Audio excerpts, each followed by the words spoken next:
Today we learned an Ocean Township man has been charged with killing 4 members of his family, then lighting 2 houses on fire, including his own. But now we may know why he did it. ABC's Linda Lopez live for us tonight in New York with the very latest. Linda. Shari, prosecutors revealing more details about this disturbing case today, telling us more about the timeline and the possible motive. Prosecutors saying it seems to be connected to the brothers' business dealings together. Murder charges filed today against 51-year-old Paul Canero, who's now accused of killing his brother, Keith Canero, Keith's wife, Jennifer, and their 2 children at their Colts Neck, New Jersey home.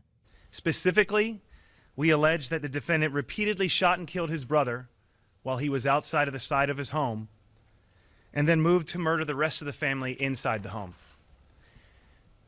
We allege that Jennifer was shot and stabbed, and the 2 Canero children were repeatedly stabbed by knife. Prosecutors say Canero then set his brother's house on fire.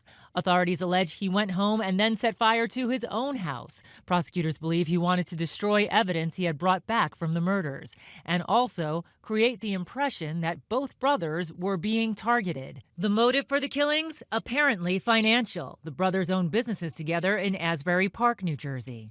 As a result, we have also launched a financial investigation into the business and financial dealings of the defendant.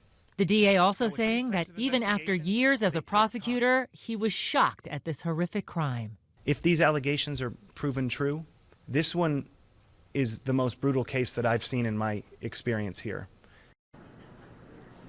Now, Canero will appear in court tomorrow morning facing charges of murder, arson, and weapons possession, and facing the possibility of multiple life sentences if he's convicted.